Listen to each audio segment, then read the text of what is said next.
It's back.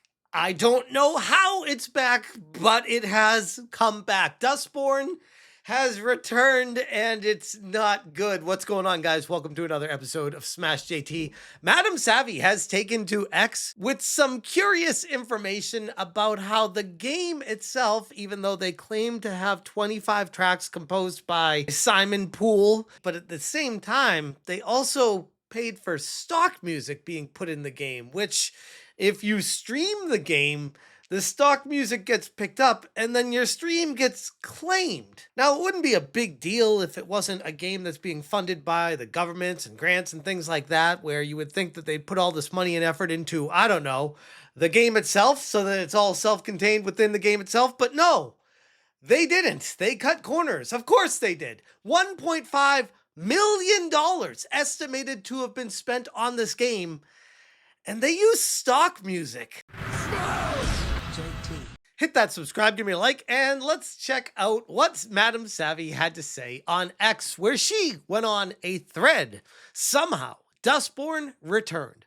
Exactly 1 hour ago, I received an email from YouTube's automatic system claiming that my video from August 22nd, 2024 can no longer be monetized due to copyrighted music. Because I was streaming the game, I knew I did not play any of my own music, so I went to investigate. Turns out the music playing in the background is not composed by the Dustborn team, Red Thread Games, at all, despite getting government funding from both Norway and the EU. Again, estimated to be between 1.4 and 1.5 million dollars in public funding for this game. And they needed to use stock music for it. In the 4+ years of development and all the free money, and they use a song from Shutterstock. What? So this solutions company helped this guy find his music being used and claims it. But the issue is the music is in a game and the people stream games. So shouldn't he be getting some of the Dustborn royalties instead? But I guess it did not make as much as my video, so who knows? Below are links to previous information, the video in question, the scene louder so you can hear, the link to the music, Red Thread Games.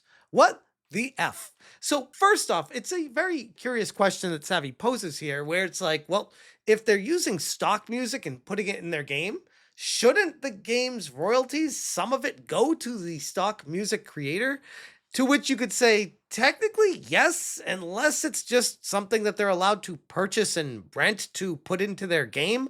I have no idea how the back end works on that, but I will say it's shady as hell to contract someone to make 25 tracks for your game and then also use stock music from Shutterstock in the same game. It just feels like you're cutting corners. A new controversy is brewing around Dustborn, and it's raising some serious questions about the competence, transparency, and who is ultimately paying the price for these sloppy decisions.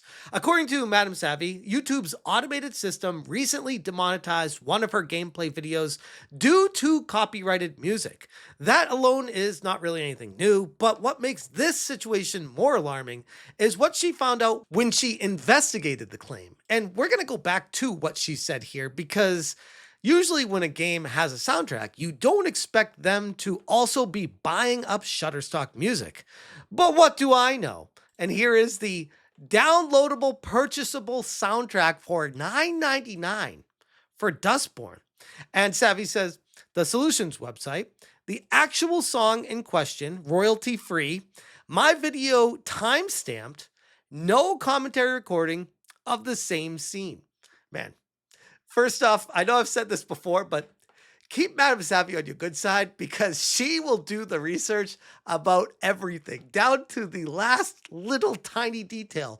You will not get away with anything with this girl. The music triggering the copyright hit was not composed by Dustborn team at Red Thread Games. Instead, it's a stock titled Blues Brother by Pavlo Berderin.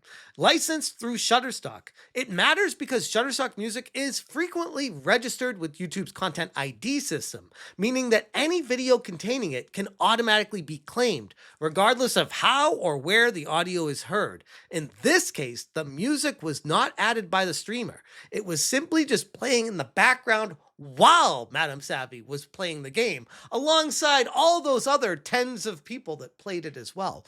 But just think for a second, if this game did take off for whatever reason and did become super popular, they would have had a massive issue on their hands with, does this Shutterstock guy get royalties for a super popular game? I mean, since the game completely failed to make any kind of sales, obviously that's not even a question right now, but it does make you wonder about the future of games. Madam Savvy continues, some lulls to refresh your memory. Looks like Thea deleted her account. Don't know if we knew that or not. Talking about her 2024 post saying, I didn't think the Dustborn giggles could get any more silly. Here is one of the designers quote tweeting someone calling them out for copying the GTA apartment interior to a near exact T. And I covered this in a previous video. This Thea Berg is a very interesting character, to put it nicely. And Thea is calling out Grum's. Grum's preferred method of finding funding is e-begging, by the way. When Grum's was talking about how the EU tax money and the grants were going towards this game, that she got caught copying one for one the layout, design, and things that were in the apartment. Again, cover that in a previous video. Check it out if you missed it.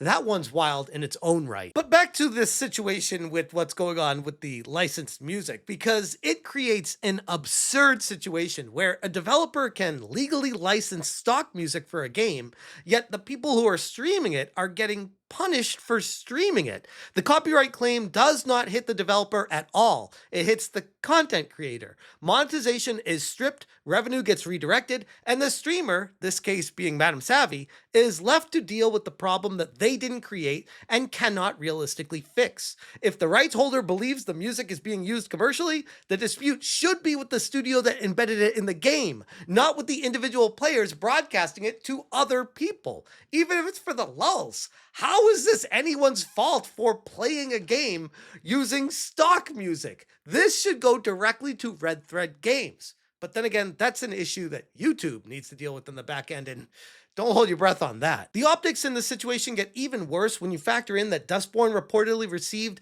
nearly $1.5 million in USD, substantial public funding from Norway and the European Union. After years of being in development and over $1 million in taxpayer-backed support, the idea that this game would rely on stock music that is hostile to anyone trying to play it for an audience raises some pretty uncomfortable questions. Either the risks were not understood at all, or more likely they were completely ignored. But either way, the result is the same. Streamers are the collateral damage, and the game that already sits at the center of controversies now looks like it's even more carelessly managed, as if that was even possible.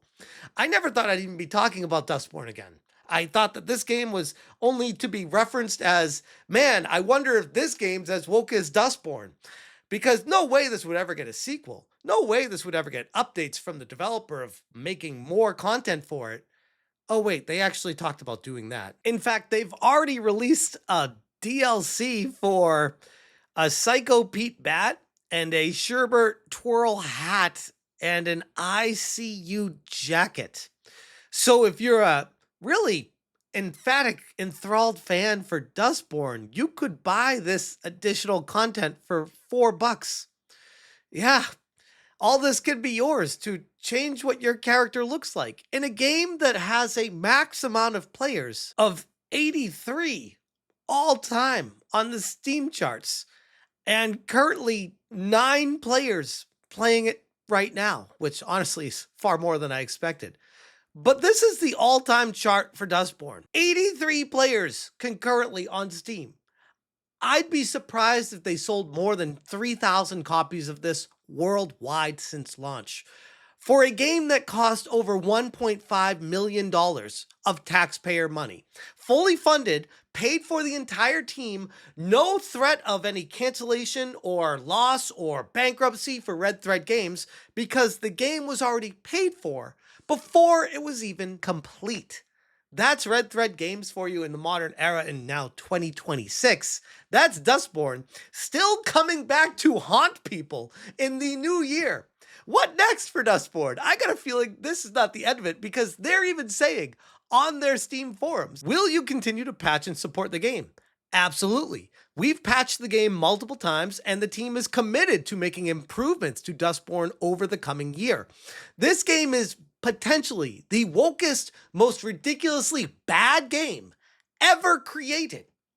And they're still working on patching it and updating it. We'll continue to provide updates on our patch schedule and any new content through our forums and social channels. You can check in on the public roadmap here. Here we go. Dustborn roadmap for 2025. Well, we're in 2026 now, but hey, maybe they haven't updated it yet. Look at this. They have an entire roadmap for Dustborn for the future. Holy crap. This is Dustborn, a game that nobody wants. And the people that play it, from what I've seen, many of them just contract an illness. Coincidentally, I don't know, but it's strange how that seems to work with this game. Anyways, I'm going to leave that one there. Let me know what you guys think about Dustborn using stock music so that now anyone who streamed it is getting struck by someone that used the stock music. You can't make this stuff up. I'm going to leave it there. Thank you guys so much for watching. And as always, you stay smashing. We were completely unprepared back there. If they grilled us on our cover story, those officers shooting each other wasn't exactly my preferred outcome. And God knows what that will lead to. We can't keep relying on luck to get us through this, Pax. We need... Smash, change,